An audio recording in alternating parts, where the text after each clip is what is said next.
Welcome in, ladies and gentlemen. You are now joining JB Spisso on the guest list. Man, this man has quite a repertoire of accomplishments and accolades, and he actually brought his book that he wrote with him that I will be so grateful to read.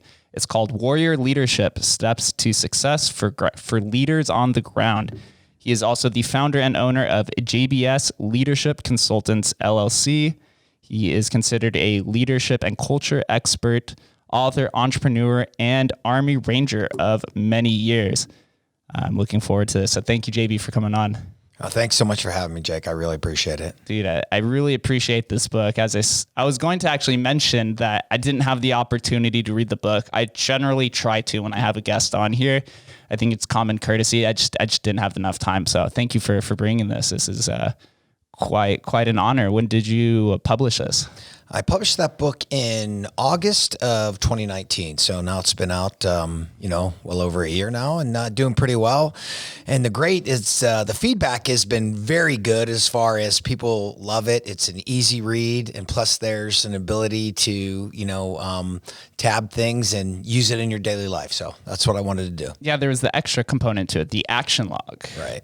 What is this comprised of? Yeah, so the action log, after we had Warrior Leadership Camp come out, we did the action log about a year later. My editor and I, Karen Cantrell, we sat down and I said, sometimes people need a way of just keeping their life in order. People said, book's great. Now, how do I keep my life in order? Well, you can do it in a normal notebook, but then we developed the action log. So the action log basically is just a daily planner for yourself. And this way it's a, check on learning. Yeah, I want to read 20 minutes a day. Did I really? I want to work out 30 minutes a day. Did I really? I want to read to my children. Did I really? It's a check on learning for you. So, that's it. And I know sometimes, people still like to do it, the old school way, actually writing it down instead of everything's done digitally now. So this is a good resource for them. I'm big on the old school scheduling style. If you look behind you, I have a whiteboard next to my bed, and that's where I write all of the interviews and everything like that. The digital thing to me, it just takes too much time. It's not as intimate. Where if I write something on a Google Calendar, I don't feel like I'm actually committed to it. Where if I actually take my hand and write something down, there's some sort of connection there, maybe because it's more old school or it takes more action for me to commit to something like that. And I think it gives you a little bit deeper of a thought process too when you're writing it down. That's how, and it's playing a different rhythm for your brain. And so I'm the same way. I do the giant poster boards. I do the dry erase boards, and a lot of times that's the way to solve a problem or become creative, continue to adapt, overcome. And I'm visual. I like to write it, look at it, see it, and then be like, wow, okay, put that piece together. In the military, I just 26 years in the military, and a lot of times, that's how we drew out the battle.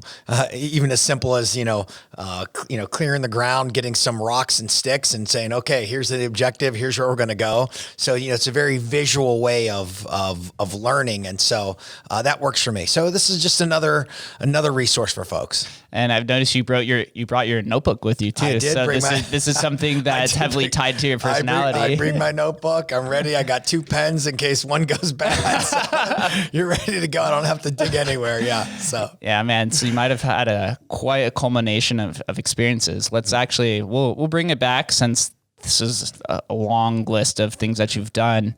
Let's just build some context for myself and the listeners, and just give us a little, few minute background story on who you are and how you ended up where you are today. Sure. Well, I was a middle-class kid from Pittsburgh, PA.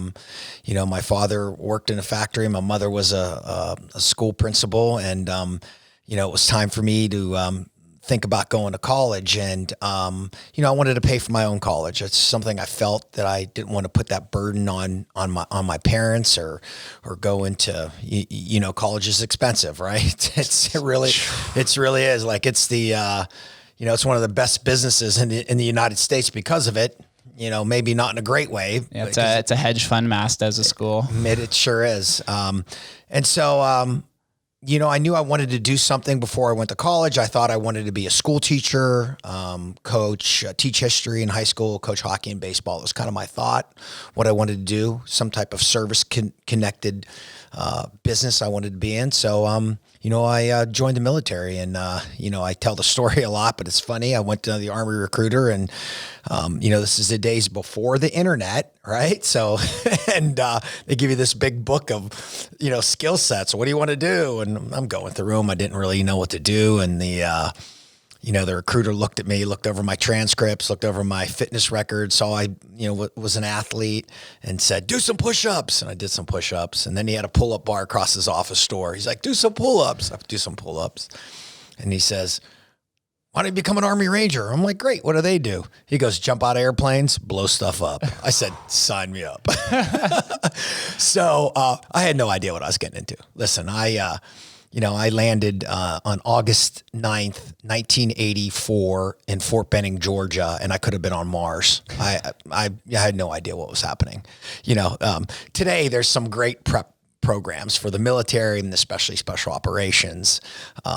But back in those days, there's a lot more. There's a democratization of information now, so anybody could research and 100%. read reviews and everything. Back then, there's no nothing. idea. You had nothing. I had no idea what I was getting into. Just hear some war stories from maybe some your dad's friends or anybody that's in your direct circle around you. Sure, and then some of the things you heard, you're not sure if it's true or what's, obviously the internet's made the world more of a flat place, so you can learn those things. So here I was, I went to, basic training, infantry school, airborne school, RIP, Ranger Indoctrination Program, as it was called back then. And then, 18 years old, I'm in the Special Operations Ranger Unit, Bravo Company, 2nd Ranger Battalion. And, I kind of cut my teeth there. And then, after a few years, I teach a lot of leadership and mental toughness, and people were like, wow, you must have been very mentally tough at 18 years old. I was like, I wasn't mentally tough at all. I was just trying not to get cut today. Right. And so that's kind of part of it. And so then you learn that. And then all of a sudden I figured out that, I was pretty good at this. I was getting promoted. I got to be a drill instructor, got to work at the United States Military Academy at West Point, which was an honor. And then, 26 years later, I retire an Army Sergeant Major. So, the experiences that I've had, led me to what I do today as a leadership and culture expert. And I try to impart all of this training, that the military has given me and resources, and just help people with their path in life. Yeah, it's seriously an honor. So Sergeant Major is the highest position that you could climb to, correct? Correct. It's the highest non-commissioned officer position, Sergeant Major. About less than 1% of non-commissioned officers actually make Sergeant Major. So wow. So you are literally the 1% mindset to get there, and work ethic. Thanks. No, I was fortunate. I had good people looking out for me. I talk about in my book, actually he lives here in Las Vegas, is Hugh Roberts. He was my first squad leader, and he actually raised to the position of Ranger Regimental Sergeant Major, which is, there's only been about, I think less than 20 men that have held that position throughout history. He saw something in me. And I think that's what I continue to tell people, whether you're a coach, you're a business executive, when you are cultivating people under your charge, you have to find the talent in them and pull it out. You can't beat this talent down. You have to, it doesn't mean you can't be tough. It doesn't mean you can't have standards, but you have to really look over folks and pull it out. I mean, I think, let's look back. I think past Monday was 41 years ago today. Team USA beat the Russians, the miracle on ice. Yeah. And, talking to Mike Ruzioni and some of the other players that played on that team, they'll tell you that the coach, Herb Brooks, was a master at that. He was a master at lifting people's talent. Doesn't mean he was always, puppies and rainbows with everyone, but that's what you have to do. And that's the basis of leadership. And you can learn that. Leadership's a learned trait. So I tell all your viewers out there, like, if you feel you're not a good enough leader, well, you just haven't learned it yet. You can learn this. It is definitely something that's acquired through your different experiences in life. And I guess the people that you surround yourself with, it seems with like leadership and talent, those are kind of like the two premises that you have to focus on, right? So when you're evaluating talent, you're looking for what are the best aspects of that person. Where do they where do they prevail the best? When you're evaluating leadership, that would be more in terms of their actions or their leadership. Like what do you look for in somebody to consider them either excelling in a specific talent or leadership? Well, let's look at talent. Talent, you're born with it, right? And what you do with that, determines who you are. I mean, there's plenty of, folks that have a 150 IQ, very talented, that do nothing with it. And there's people that, with a lot less that do a lot with it. So, that talent is one thing, but then leadership is based on your emotional quotient, your EQ, how you care about others, how you lead others. What is the process for success? The basic leadership tool is lead by example. Number one, right? The history.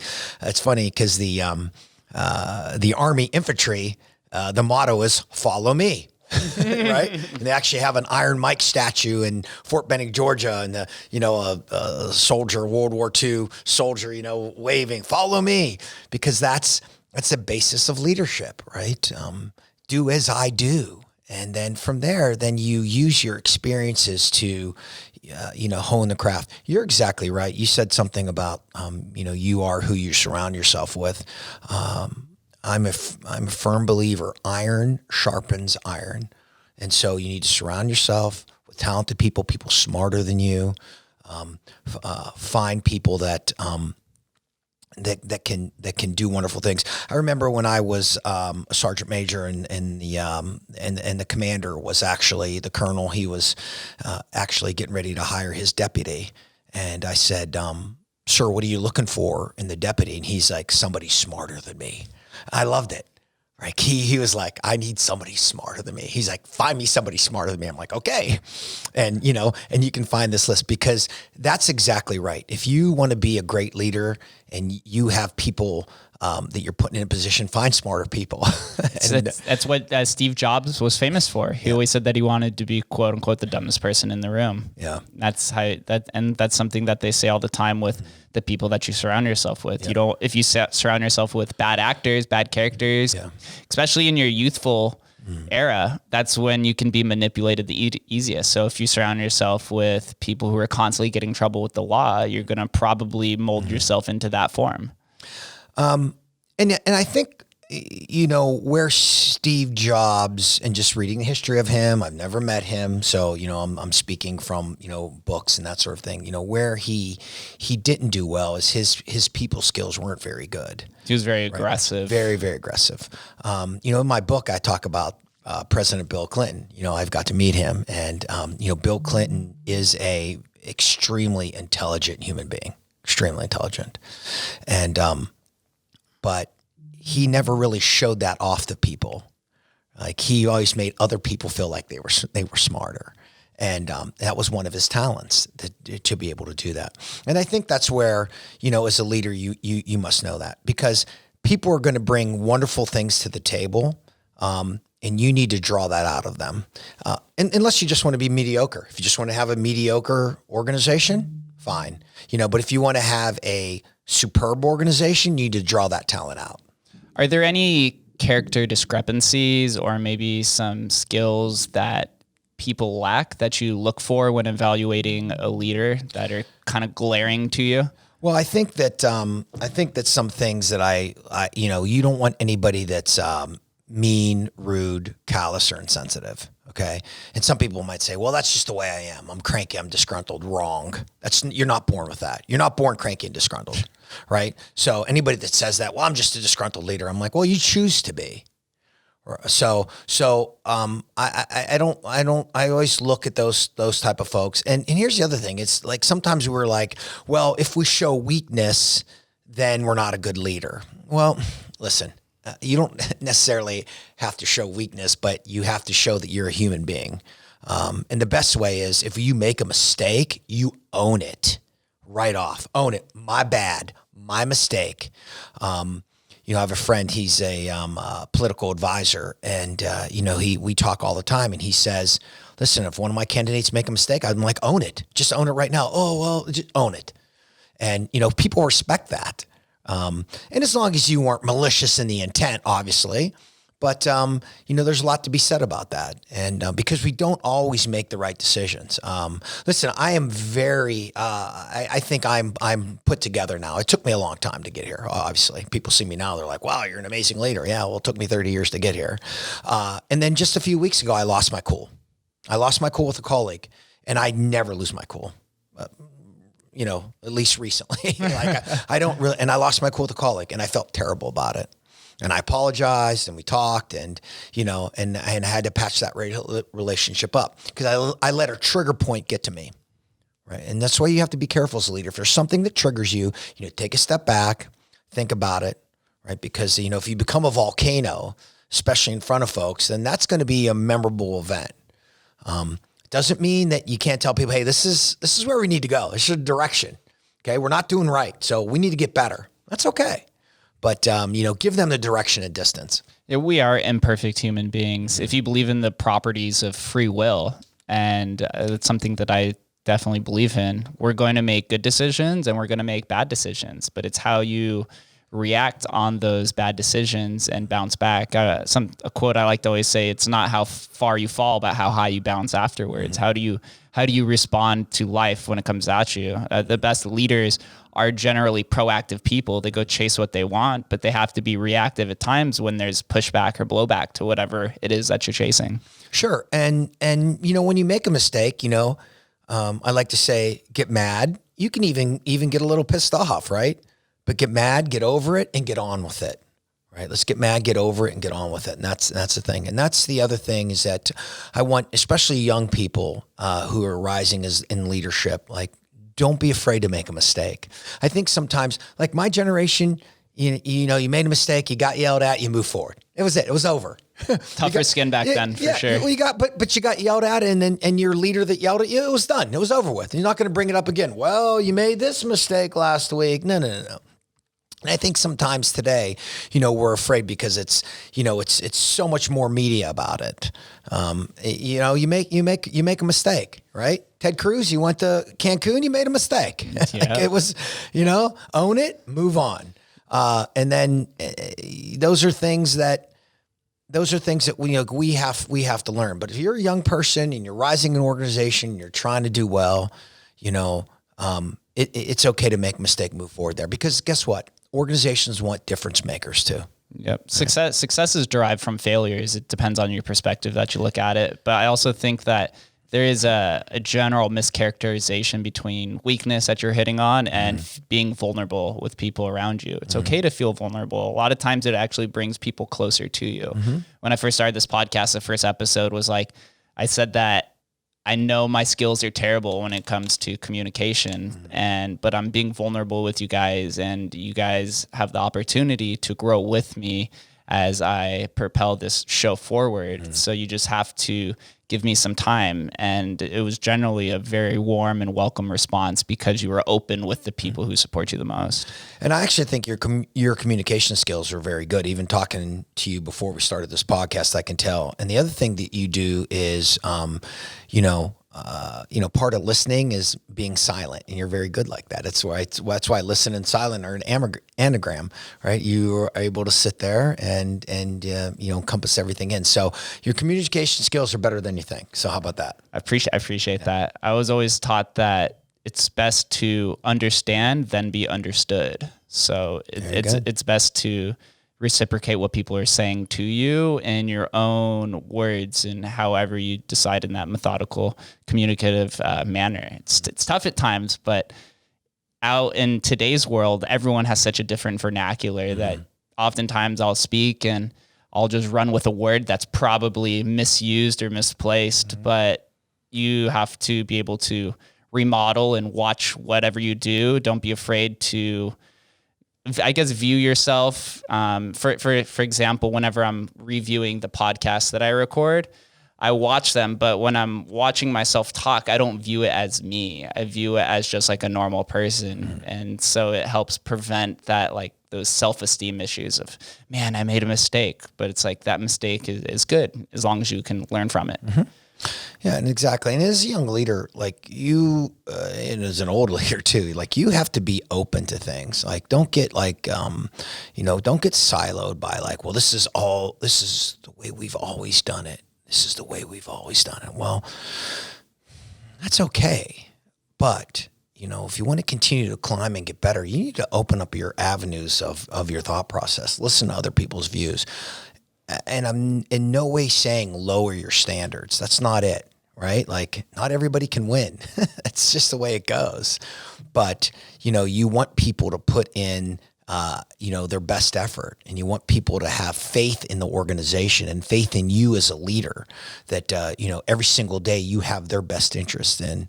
That Dr. Robert Greenleaf back in the 70s, he coined that term servant leadership in business. And that like shook the business world, because the business world was a pyramid, with the boss at top and everybody serves the boss.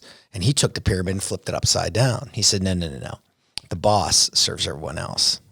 And I think that's the importance of leadership. Like, and I think that's what we should continue. But sometimes with, social media and everything else, that's all they look at. They look at the boss at the top. When real leaders, they flip that upside down and they try to serve the entire organization. They try to make everyone else better. I was just having this conversation with one of my friends that if you've noticed a lot of the grassroots movements, whether it's in politics or entrepreneurship, those are the ones that tend to succeed the best, because they build large bases and foundations, whether it's the product or the service that they're offering or just the community behind them. Like, regardless of what your beliefs are, in Bernie Sanders, he had a huge movement that started with the grassroots, and he climbed almost all the way to the top from that. And these things happen time and time again. Look at Bill Gates with Microsoft, and now look at the rise of Bitcoin, cryptocurrency. All these are all grassroots movements, because people realize that you have to start at the ground level. Rest in peace, Tony Hsieh, but he was known for having his office right in the middle of everybody else on the second floor. And it comes down to building culture. Well, and you have to understand, like, culture is built, and culture and team chemistry, it is built internally. Like, you have to have your standards. A lot of people in sports, they look at the Patriot way, right? They want to try to repeat that. And, you can have your own way. And it's built through leadership, ethics. You're trustworthy, and you're passionate, and you're transparent. But then in the organization, that's where that chemistry is built. So, if you own a large company and you have 5,000 people that work for you, of course you're responsible for overarching company culture, that it's healthy, right? That it's, you're hiring the right people. It's not a company comprised of brigands and hooligans. But then inside that organization, these small groups that are working together, they're responsible for the healthy culture. How do you welcome in a new employee? Just like on a team, how do you welcome the rookie? Are they the rookie? Go do this, clean the toilets, you get last. Or do you say, you know what, you've been selected to be in part of the organization, come with me.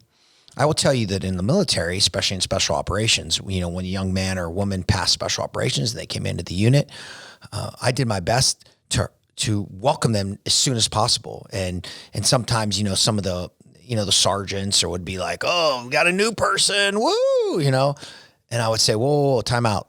I need their gun in the fight. So bring them up to speed as soon as possible. So this rite of passage system, you have to be very, very careful of that. Also, you have to understand that you have to climb the ladder of success. Now, climb it as fast as you want. Mailroom to the boardroom, let's just say. Climb it as fast as you want, but you can't skip a rung. So a lot of times, a young person comes in and been like, well, I went to Stanford. I should start here, rung 15. Well, hang on a second. The person at rung 15 has 19 years of experience. So how are you going to make that up? Okay, so there's ways you can educate yourself, read my book, go take training classes, that sort of thing. But you have to understand that there is, you have to show that respect as you're continuing to climb as fast as you want. But climb as fast as you want. Also, when you enter new cultures, if you are that new employee, something you have to take in mind is the traditions that have been implemented into it. I was in a fraternity, and there's all kinds of different ritual, call them experiments, or just the way that things were run. Those are things that you have to understand over time. It's not something that it's what's that quote where oftentimes it's hard to understand what something is from the outside, but from the inside out, it seems kind of inevitable. I kind of butchered that a little bit, but kind of the same idea from that. Yeah, and you have to be careful, of having these traditions that lead into hazing or just dumb stuff. Like, it's ridiculous. You don't need that. That's something somebody implemented, and it's not a reason to do it. You should, I never allowed that when I was in charge, and never allowed this hazing, anything. Listen, I was as tough as it can be on soldiers. Okay. If they weren't doing the right thing, I was as tough as can be. Trust me. There's a few folks out there to tell you that I, took them for some runs at midnight because they weren't doing the right thing. But, it's not this, we're going to do this just because, 30 years ago, somebody thought to do some ridiculous exercise. Because we want to continue we want to lift that person's talent. We want to, take them out of the mold. Sure. The military, when you first go in, it's designed to be a box because you're taking people from all over the country and you're putting them together from all walks of life. And, you need them to shoot, move, and communicate within, 2 weeks. But then, as people rise and grow, and especially when they get into, elite units, you want to foster that talent. You want them to be inventive, right? You want them to be adaptable. And I think that's why our military is so good, because we have men and women that can do that, adaptive leaders on the ground. And that's why, after 9/11, the wars changed and, the leadership's changed. When the old school generals were pounding their fists, tanks, we need tanks. And, General Abizaid or some of those thoughtful leaders were like, no, we don't need tanks. We need adaptable, thoughtful leaders that I can put on the ground that know, okay, I can destroy the enemy. That's easy. But now I have to nation build and I have to understand the culture. Adapting is, I'm glad you brought that up. I bring this up all the time, but in the entrepreneurial version, it's pivoting is essential to leadership. You have to understand when you need to change or when you need to call something quits if it's not working. As a leader, it seems so simple to just adjust whatever it is to whatever's going on around you. Why do you think some people are so resistant to change and have just this hard inability to adapt or pivot when necessary? Jake, wonderful question. So in the nutshell, people don't fear change. They fear loss. So when you make a change to something, that person goes, oh my gosh, how does that affect me? Financially, whatever, the whole thing. Do I got to move out of my office? Do I got to get reassigned? So that's what people fear. So when you're making an adjustment, course change, whatever you want to call it, you have to make sure that you over communicate that to everybody. This is why we're doing this, because it's needed. So we're going to do this. And when you over communicate that, then people will start to understand, or they won't. Right. And if they don't, then that's, maybe they've, lived their lifespan. Right. As sports have changed, business has changed, the military's changed. I went through the military, 26 years. It changed 3 times while I was there. I adapted to it. I had to, or you go do something else. So I think that's what you need to think of when you're making changes, as a leader. And you're right. Sometimes you need to say, you know what, enough's enough. We're done with that. We're done. We're closing that book. Maybe you come back to it in a few years. But we're not gonna come back to that. Sometimes you notice this with the evolution of technology. Sometimes people are so early to a space that it seems like it's wrong, but then that same idea resurfaces a decade later, and you're like, I knew I was on the right path, but it just wasn't the right time. Timing's very important to success. Yeah, that's all part of it. Exactly. It is. It's interesting. I had something written down on here, and we kind of briefly mentioned the different sports teams that you're a part of. I had on here on your website, you worked with the Pittsburgh Penguins, the Houston Texans, Notre Dame. There was a handful of prestigious colleges and professional sports. How did you find yourself working with them, translating outwards from the military? Well, I originally got started. I was working at West Point, and the New York Rangers came up for a preseason camp, and the Army hockey coach at that time, Rob Riley, said, "Hey, the coach, Tom Rennie, the coach of the New York Rangers, Glenn Sather, the president and GM of the New York Rangers, hey, they want to do some type of team building." So I went and see them. They said, "Hey, we want to simulate some type of military training. You know, obviously we can't get guys hurt." And I put the group together and we did it. And it was amazing. It was a wonderful day. A good friend of mine, Kevin Weeks, he's obviously a big broadcaster and entrepreneur himself. And, he'll be a, team president or NHL commissioner at some point. We talk about this and how there was a team that was picked to finish dead last and made the playoffs because they found some common ground to work together through a strenuous event, right? That those bring people together. I mean, look at the families that have, came together through the pandemic and things like that, right? Through adversity. So that started, and actually Glenn Sather pulled me off to the side a week later and said, "Hey, you're pretty good at this." And I, like you, I kind of looked around. I was like, "What are you talking about?" He's like, "I see how people look at you teaching this leadership. You should think about doing this." And that there it started. And then I retired in 2010. This is all I'd done full time. And believe me, for young entrepreneurs out there, I want to tell you, it's scary. I hung up my guns and never went back to them. And even days I was like, man, I got to make the rent payment, So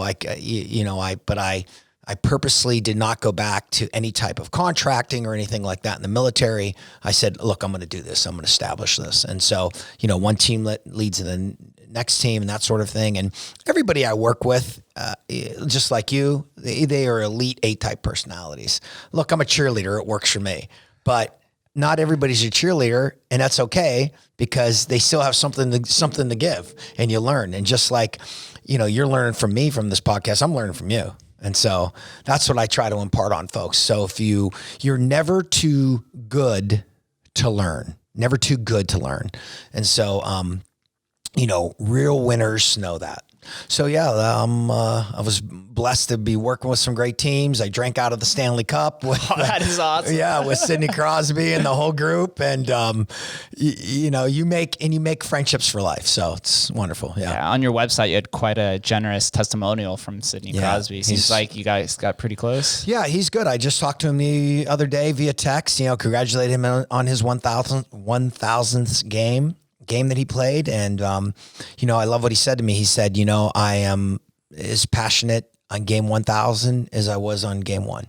And that's a testimony to him, his parents, wonderful upbringing, and to him, keeping himself balanced in life. Many times when you rise to fame, whether business fame or sports fame or whatever, you get a bunch of money, you can get out of balance. And he's done a wonderful job of keeping himself in balance. He's a wonderful human being. And at the end of the day, that's what people are going to remember. I always tell young athletes when I'm working with them, college athletes or young pro athletes, when I worked for, professional sports franchise and they're like, "Hey, we're getting ready to trade for this guy. What can you find out about him?" I would always call the equipment managers, the strength coach, the trainers. "Hey, tell me about him. Tell me about Jake." "Oh, wonderful guy. That's it." Or "Tell me about Jimmy." "Oh, Jimmy. Oh my gosh. This guy worst." And so that's the lasting memories that you leave, right? That's it. And so what you do in your craft is wonderful, but what you do for others defines who you are. It is. Oftentimes we don't remember the specific conversations we had with those, but we definitely remember how they made us feel. And those is what lasts the longest. Sure. I I had a Super Bowl party, went to a Super Bowl party with my friends, and he's a military officer, lieutenant colonel, great guy, great wife, and he was telling a story about how I looked after them when he was at West Point. And I sort of remembered the story, but I didn't remember it in detail like he did. And just to hear him say it, being like, this is how JB helped us. Like, I was like stunned, blown away by it. And I just had a friend the other day just sent me an email. I hadn't talked to him since 1991. He was in basic training and I was his drill instructor. And now he's, in financial management. And he's doing very, very well for himself. And he's like, here's what you imparted on me. And I was like, wow. And so again, you just said it. Those are the way you make people feel is how you'll be remembered. Always. There's a quote that I've been running with pretty often recently. I came up with this, that purpose is how we view our journey, but success is how others view our journey. And it's kind of resonated with me a little bit, because how I've noticed through this podcast and some of my other business adventures, everyone has a different interpretation on how you're doing things, but you have the same mindset on the end goal that you want to reach. So the way that we make people feel directly, how we directly have contact with them, or indirectly, right? And there's all kinds of different forms of how people support you. Not everyone listens to the podcast, but they're definitely following me along their journey, and they're either dedicating mental capacity to say like, hey, I'm here with you, reach out with a cool message, or they show support by listening to it. So it's interesting to see how we build this community behind us, and we don't even realize it, right? Like that gentleman hit you up and you hadn't talked to him for 20 years, but he definitely remembered that moment for that long. And so he's been subtly supporting you for that many years until he came in contact with you again. Yeah. And I think those are the ways that, will be remembered and defined. And, when you read my book, you'll see the first chapter is about my mom and how she really helped others, and my father too. He was big in the community. Yeah. I just remember, people would call my dad for, hey, we're trying to get in this or that college or this school or whatever it was. And my dad would say, okay, I know this person. Hang on, let me call him. And he would just make connections. Well, now today people are making, millions of dollars for making those connections, and he just did them for free, right? Because that's kind of how, the upbringing is. And I think that's, that's what you continue to do, the connections you make with people. Yeah, it is. It's oftentimes, especially in this town in Vegas, it's such a networking town that it really comes down to your network is your net worth at the end of the day. But in terms of leaders, we were kind of touching on a little bit. It seems like there's many different levels to a leadership. You can be the leader of your household. You could be a leader in your city. You could be a leader of a sports team, or you can be an international leader that's a president of the IMF fund or anything like that. Do all of these different leaders on these different levels display the same intangibles and qualities, or is it when you're leading a different amount of people, or the relationship between you displays different characteristics? Well, I think what all leaders should have are, they should have a minimum standard of positive characteristics. And number one, that's, being authentic. Because if you do not come across as an authentic leader, people will automatically know. And then the second thing is, you need to have trust and respect. You need to have trust and respect. You need to give trust and respect. And as a leader, people may not always want to hear the truth, but they tend to trust those that deal in it. So as a leader, you need to speak truthful. And, I think when you have those foundations, and then of course you're going to have a leader that's a little bit more motivating, that sort of thing. But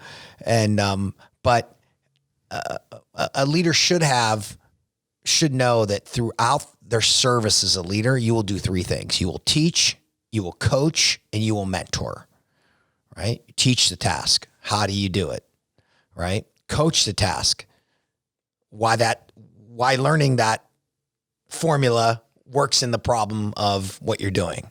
And then when you're mentoring, you're trying to chip off the rough edges, but show that person their own path. Allow that person to go on their own path. The mistake some leaders do is when they mentor somebody, they want the carbon copy of them. Well, you can do that, but then you're going to inhibit that person's talent. So I think that's so important to do. You're going to teach, coach, and mentor, do it authentically and make sure that your honor and integrity are first and foremost. Right. I like that. Mentoring, coaching, and teaching.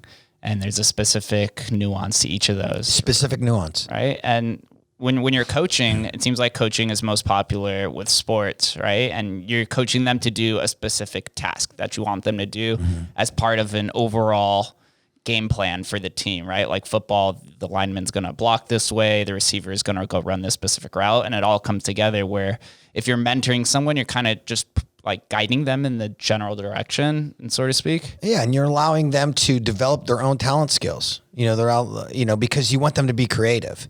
Because if you don't allow that creativity, they will just do A plus B plus C plus D. Well, is that really what you want? Maybe, but you want that person to use his or her creativity to help, your organization be successful. So creativity is going to be so pivotal going forward in this new, I think we're finally being accelerated into the internet age that's always been written about and portrayed in movies and books. And now the majority of millennials and the younger generations, you have to use your creativity through social media, how you present yourself, how you brand yourself. And they've even gave a name to it. They call it the creator economy, where we don't have to work 40 hours a week for just a standard 9-to-5 job. You can literally work 4 hours a week if you maximize your creativity and brand it in a specific way. And you either teach somebody something, or a lot of people now offer personalized coaching services, or you mentor people. Like there's so many different ways to flex that creative expression. Right. And that's what I do. I offer, personalized coaching services is a big part of my business for that. And it gives people another resource to be successful. That whole 8-hour day, my friend Kyle DePisi just did a podcast on it. And, that came from like 1917, 8 hours of work, 8 hours of rest, 8 hours of sleep, or 8 hours of activity, 8 hours of sleep, right? 24 hours. You can work 8 hours and not be effective. You can work 4 hours and be very effective. You can work 12 hours and be very effective. So you have to decide what works for you to be well. I mean, listen, there's nothing wrong with going in, punching the clock, doing that. That's okay. That's great. And in there you can find creativity too. And I think people are seeing like this work from home. It's more difficult than people thought. When I started working from home, I was like, whoa, hang on a second. Like I was just smashing the hours, 15 hours, and I was just exhausted. And so I had to like put myself on a schedule from working from home, right? Make sure you have an office, get up, get yourself dressed, showered, do your workout, and then get to it. As you're becoming this creative human being, and finding what works for you, you need to fit into a space that's adaptable. Completely agree. As we sit in this studio, right? My bed is like 3 feet away from where I do work, which is 3 feet away from the computer where I do all the work. So you have to set in these different breaks is very important. I try to not do anything after 5 or 6 o'clock, but I get up really early. I get up at 7, go to the gym, and then come do very deep, intimate work for 3 or 4 hours, and then try to go walk around and even literally just walk around the block just to get some fresh air and kind of reprogram yourself. One of my friends he's a big AI engineer programmer. He was asking for tips on how he can mentally prime himself to not feel like he's at work, even though he's at home sitting at the computer. And I told him a small task I do is I wear shoes when I'm at the computer. It makes me feel like as if I was at a traditional job with shoes on. So there's these small things, but it's also nuanced to us specifically that you do have to just test out different things and not be afraid of it. Sure. And it's micro habits. Like people are like, I need to do a new habit. I'm like, just try a micro habit. Like that's it. Like if you want to do 100 push-ups a day, then just start with 5 right now. And then every, half hour, do 5 and get yourself 100. People were like, I want to get up and knock out 100 push-ups. Okay, well, you can't. So you need to start a micro habit. It's gradual, then suddenly. It's gradual. And the other thing, even in my book, I talk about like, I would go play ball with my dog for a mental break, get a cup of coffee, 10 minutes, go play, fetch with my dog. I loved it. It was just such a refreshing time for me. And yes, you have to make a schedule and shut yourself off and know when clients can get to you and when they can't. Obviously, if you're my client, you're calling me, you want my best. Right? You don't want me, right? You want my best. So there's a window that I'm at my best, and there's a window that, I need to, shut myself down. Look, I go on a schedule, right? I sleep 8 hours. I know when it's time to start shutting down. You got to shut off the phone and electronics. All that's real. Pick something up to read, and start winding your mind down. And then next day, get up and back at it, and you're fresh, ready to go. You started your business, JBS Leadership Consultants, 2017, correct? 2017. Right. I was with a co-owner of a business for 15 years before that. So you've been in this space plentiful. Have you seen any noticeable changes in your clients from pre-COVID pandemic to now? Well, I'm getting more clients now because people see that they need assistance in this area. And, I think like your generation is much more adaptable at going for it. I think my generation kind of waits and then they're like, I really kind of need some, I need a performance coach. I like to use a term, I just accelerate your talent. So a good friend of mine, Dr. Derek Anderson, he's a famous sports psychologist, and we worked hand in hand together at a sports team. And it was funny because somebody actually mentioned to him like, oh, how do you and JB work together? Like, and he was like, what do you mean? We're great. JB does the macro, I do the micro. And it was wonderful. And so he talks about, when he's trying to make an athlete better, the general manager might say, okay, doc, you're going to make this guy 30% better. And he was like, 30%? What are you kidding me? No, I'm going to make him 1% better because that's all he needs, or that's all she needs. Mm-hmm. And same thing with the clients. If I can make them 1%, 2%, 3% better, they're going to be more productive.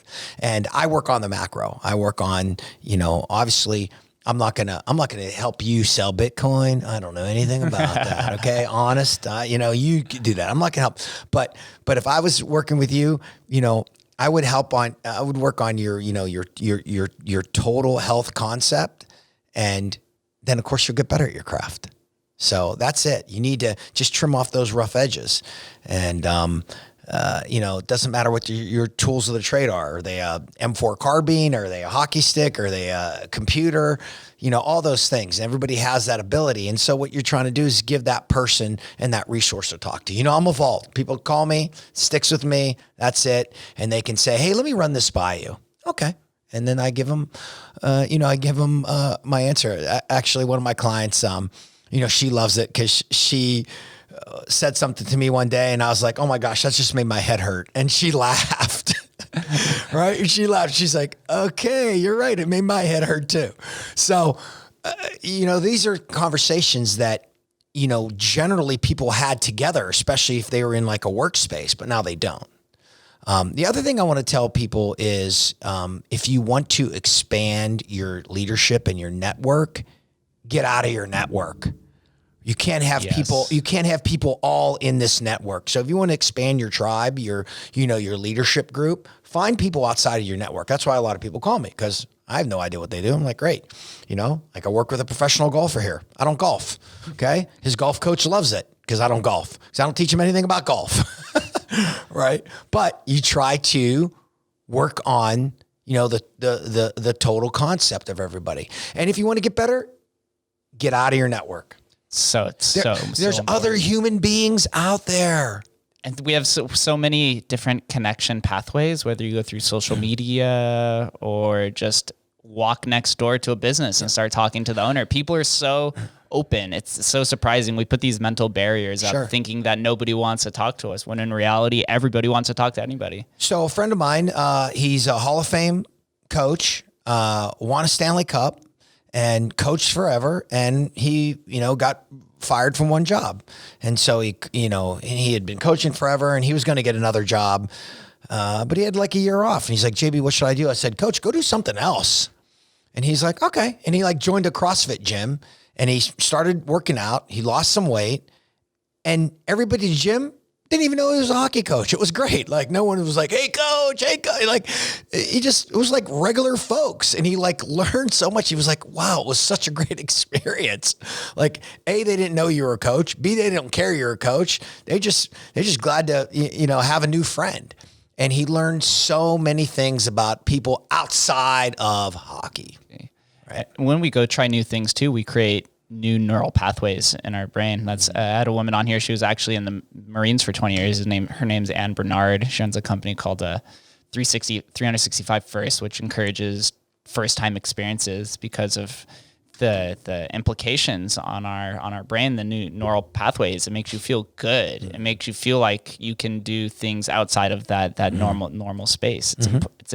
It's very important. I try to preach on being able to leave your comfort zone, leave your comfort bubble. There was when I was in the fraternity in college, the new members or the pledges, I don't think they're allowed to call them pledges anymore, but they used to have to interview the brothers. And the message I would always tell all of these new members was that look at how I visualize the world as similar to the Wizard of Oz. There's like a yellow brick road, right? And you're at the beginning of this yellow brick road, and you have courage and all of the scarecrow and all these different intangibles. And as you're walking down this yellow brick road, it's scary, right? You go through this forest and all these unknown variables. But once you get past that, then you're familiar with it. And now you're back in your comfort bubble until something new comes up, until you're at a waterfall or anything like that. And then once you get all the way down to the end and you see this scary Wizard of Oz and you realize it's just nothing. It's just a man behind the curtain. So a lot of these, and I think that's it's very replicative of our egos and just our fear for what is out there. And that these comfort bubbles are just a figment of our imagination until you get past it. Well, I have this 9-week mentorship development program, which a lot of clients go through. And one of the weeks we talk about challenge and how challenge is so important for your body. I'll come back to that. But like you talked about comfort zone, when if your comfort zone is a circle and you stay in it, it actually gets smaller. It actually gets smaller. So the only way to make it bigger is to step outside of it. So people are like, I'm just in my comfort zone. Okay, well, your comfort zone is getting smaller and smaller and smaller and smaller and smaller. And so, challenge is so important for you said it, for your mental health, for, for those neurons to get firing. If you look at like the military working dog or the police working dog, let's use the Belgian Malinois, for example, this elite dog, super bright, can do whatever, elite canine. You can tell if you walk past a patrol car, you can tell the dog that's not being challenged because the backseat of the car is all tore up because the dog's not working. That dog has to work, wants to be challenged, wants to try new things. And so we're the same way. Exactly. And we have to do things. When I first moved here, I didn't know anybody, that sort of thing. And I'm like, okay, I'm going to start something. So I called my friend Abel, who's a boxing coach, and I boxed for 1 year. I hadn't boxed in 20 years. I'm like, I'm going to box again. I didn't fight anybody. Okay. I'm not getting hit in the face. Sorry. Okay. I don't need that pain, but I boxed for a year. And, from barely being able to hit the speed bag again to like hitting it like Rocky, 10, 12 combinations I was up to. And it was so challenging. He pushed me every single day. I could barely jump rope and I was like, oh my God, I'm so uncoordinated. I haven't done it forever. And just getting back into it. And I got better and better and better and better. And I boxed for 1 year just to challenge myself. Twice a year as a leader, you have to go do something. Find something to do. Challenge yourself mentally or physically. I'm not telling you to go run a marathon because maybe you physically can't do that, but maybe you can go out walk a 5K. Right?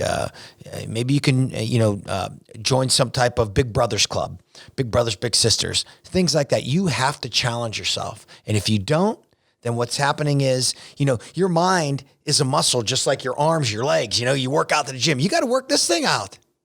You got to do it. How do you evaluate the importance of possessing curiosity? This is also something that I preach on all the time is if you're not a curious person, you just generally feel stagnant. Well, you'll just resort back to, The mean. like, okay, like you have to be curious. You have to learn different things. Look, I am not a mechanically handy person. Okay. Even though I was very, very good in the military, what I did, when it comes to installing light fixtures, things like that, I'm not very good at it. I'm the point and pay guy, but, had, 3 new lights, pendant lights for my place. And I was like, you know what? I'm going to install these myself. I watched the YouTube video and then I called my friend Tristan, probably 14 times in 30 minutes. I'm like, okay, I got the cover plate off. Next what? And he's like talking me on the phone what to do. Did you shut the power? The whole thing. And, and a job that probably would have taken a professional electrician, maybe an hour, maybe 90 minutes. It took me 6 hours, but I finished it. And I was like, yes, I cracked a beer afterwards. For me, it was like a successful military mission. And I challenged myself to do it. And I sent him pictures and, Tristan texts me back, great job. He calls me Johnny B. Great job, Johnny B. Well done. And so those are things that you continually want to do for yourself. And you have to find ways, and you see it in my book. I tell you about it all. I tell leaders, challenge yourself, find something unique, find something that you're trying to do. Even if you're not good at it, who cares? Like, give it a chance. And that's so important. And if you do that as a leader, it keeps you healthy. Here's the deal.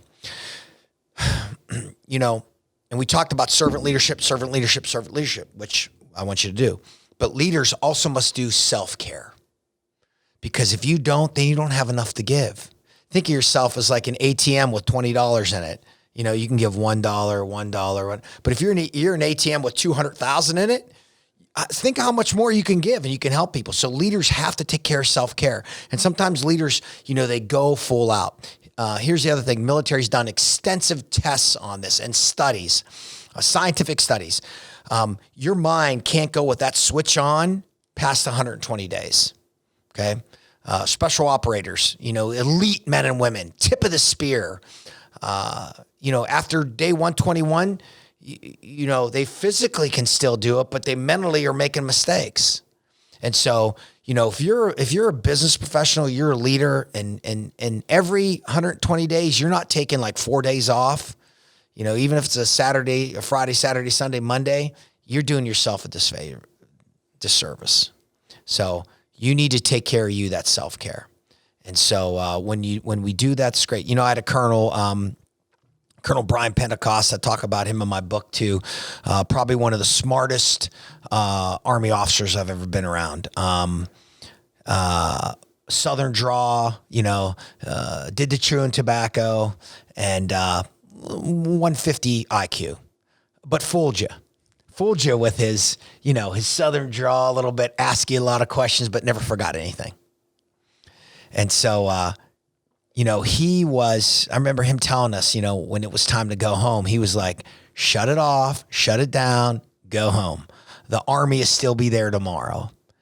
Go spend the time with your family, right? Spend that time, make that time worthwhile. Don't be distracted by that other work. Sure, what we're doing is important. It really is. But, the people that you're with are just as important. And I didn't always do that right. Okay, Jake, I'm telling you from experience, I didn't always do it right. Okay. I had to learn the hard way, and I'm trying to make up for it now. Reset, relaxation, so important to understand. Recovery, and we all recover it differently. Sometimes I have to force myself to just lay in bed and watch Netflix, do something. Sometimes I feel more arrested when I go visit my parents. Sure. Sometimes it's seeing friends. Sometimes it's going out to a restaurant by myself and just enjoying life and seeing how society operates when you're standing still and everyone else is in motion. Just observing the real world. Sometimes we're all just moving so fast in this hyper-connected world. Even now we find ourselves in the digital space for hours and hours, right? We get that text every Sunday from the Apple phone and it tells you your screen time. And every time you cringe, no matter if it's 1 hour or 6 hours.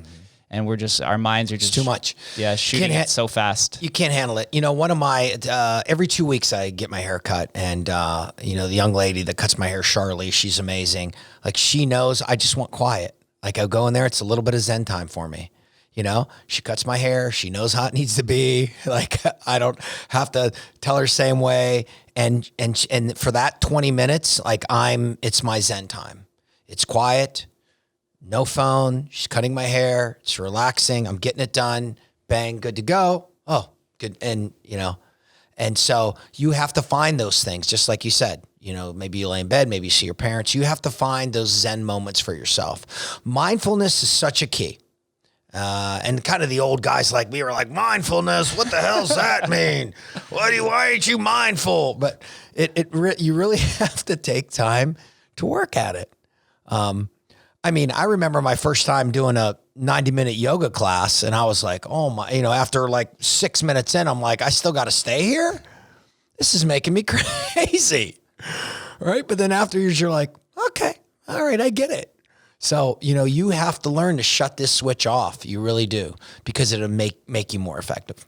So important. Yep. Something we also didn't touch on, which I'm interesting, is diet and workout regimen. What type of diet do you follow to keep yourself in perfect shape? Well, I have Maggie Jensen that helps me with that. You can look her up, Maggie Jensen. She's on Instagram.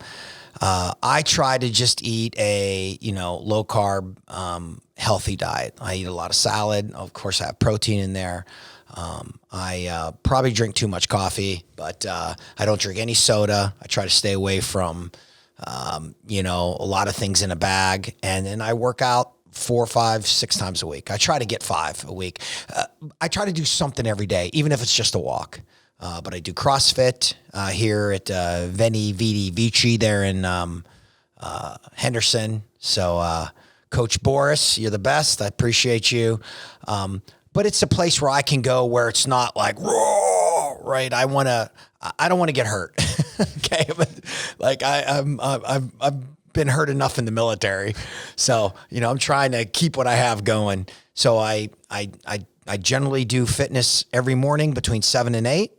I wake up at 6:10. I do a little bit of mindfulness. I do a little prayer. And then I go to the gym 7 to 8, and then I get my day started. So it's very, very important for people to do that, right? To understand, to find something. And listen, there's so much out there on the internet, and I can do Weight Watchers or this or that. Like, find an expert. There's plenty of find an expert that works for you. I have to, obviously the supplements you take and the supplements I take are going to be different because we're 20 years apart.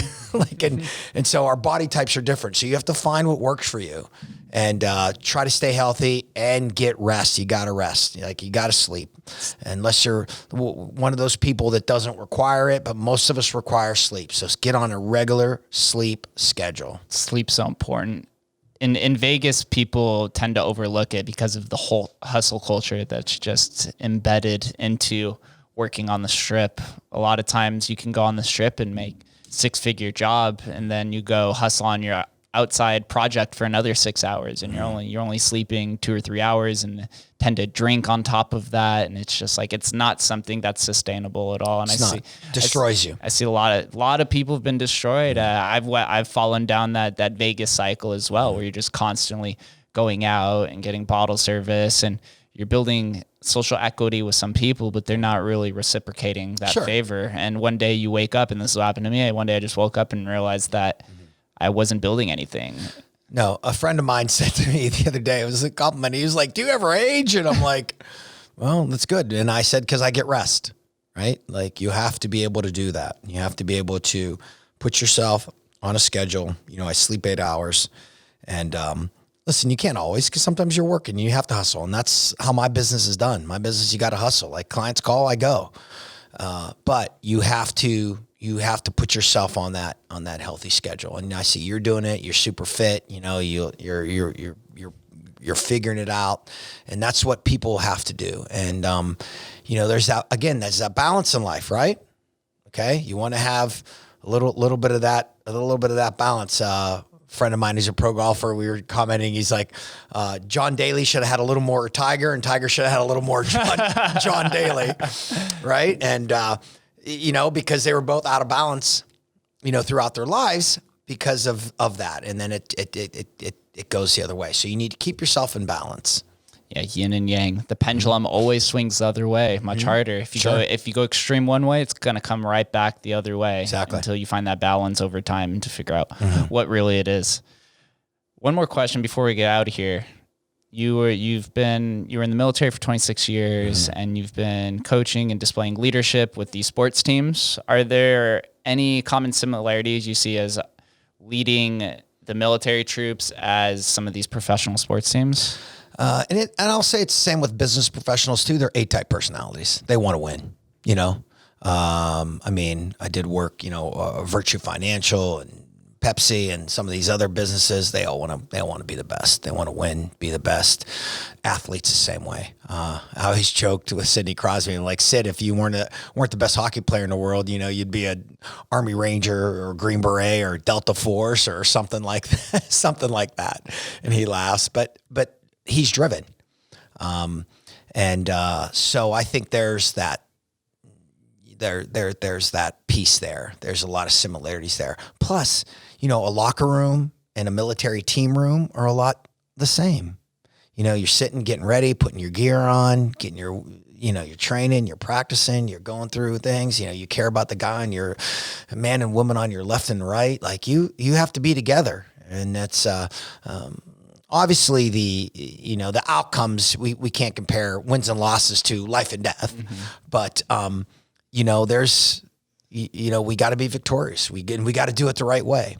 So I think that's very adaptable in today's, military / locker room type environment team. All starts with the mind up here. Starts with the mind. How intense do you want to be?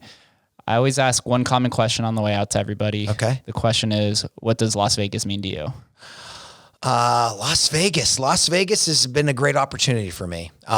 If you would have asked me even 5 years ago, you're going to be living in Las Vegas, I'd be like, whatever, I'm not living in Las Vegas.